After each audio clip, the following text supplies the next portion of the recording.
લક્ષ્ય ન્યૂઝ, એક નજર, એક લક્ષ્ય।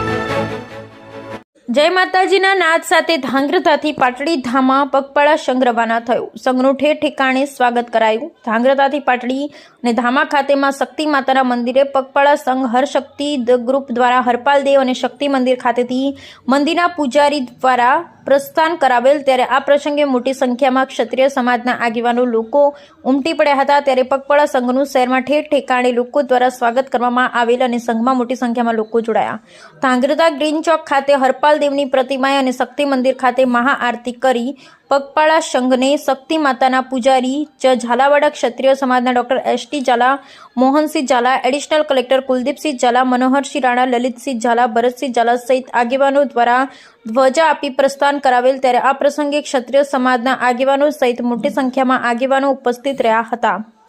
ત્યારે ઢોલ નગારા ડીજે સાથે મોટી સંખ્યામાં લોકો સાથે પાટડી અને ધામા ખાતે ઢોલ નગારા અને ડીજે સાથે જય માતાજીના નાદ સાથે મોટી સંખ્યામાં ભાઈઓ બહેનોનો પગપાળા સંઘ જવા રવાના થયેલ। ત્યારે પગપાળા સંઘનું ધાંગ્રધા શહેરમાં ઠેર ઠેકાણે વ્યાપારીઓ અને લોકો દ્વારા સ્વાગત કરવામાં આવેલ। ત્યારે પગપાળા સંઘને સફળ બનાવવા માટે જનકસિંહ ઝાલા, દાનુભા ઝાલા, એનડી જાડેજા,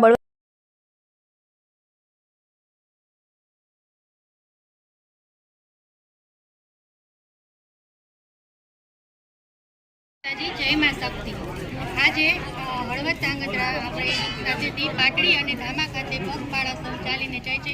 છેલ્લા 9 કે 10 વર્ષથી આ પગપાળા સંઘ ચાલીને જાય છે અને દર વર્ષે આ સંઘમાં મોટી સંખ્યામાં આપણા ક્ષત્રિય સમાજના ભાઈઓ અને બહેનો જોડાય છે અને ખૂબ બધા સેવાઓ કરે છે। પોતાની રીતે જે તન મન ધનથી જે પણ કંઈ શક્તિ હોય એ પ્રમાણે સેવા કરે છે અને દર વર્ષે આવી રીતે ધામધૂમથી માતાજીની હરપાલ દેવ અને શક્તિમાની આરતી કરીને તેમના આશીર્વાદ મેળવીને અહીંથી સંઘ રવાના થાય છે અને ત્રીજા દિવસે ધામા પહોંચે છે અને ત્યાં પણ ખૂબ આરતી થઈ અને સંઘનું સમાપન થઈને બધા રાજી ખુશીથી ઘરે આવે છે અને અનેક લોકોએ માનતાઓ હોય છે ચાલીને પગપાળા કે કોઈની એ બધાને એકલા ન સંઘમાં બધાને ચાલી અને પોતાની માનતા પૂરી કરે છે અને માતાજીના આશીર્વાદ મેળવે છે અને હંમેશા માતાજીને એ જ પ્રાર્થના કરી કે અમારો સંઘ આવી જ રીતે વર્ષો વર્ષ મોટી સંખ્યામાં ચાલુ રહે અને લોકો જોડાય અને માતાજીની માનતા પૂરી કરીને આશીર્વાદ મેળવે ને એમના આશીર્વાદ બધા ઉપર કાયમ માટે રહે એવી માતાજીને પ્રાર્થના। જય માતાજી।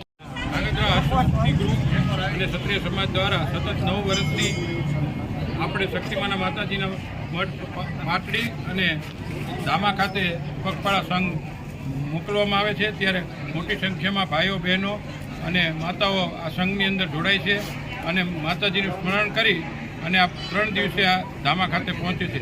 ત્યારે આ સંઘમાં જોડાનાર લોકોની તન મન ધનથી અનેક લોકો સેવા કરે છે અને આ સંઘને સફળ બનાવે છે।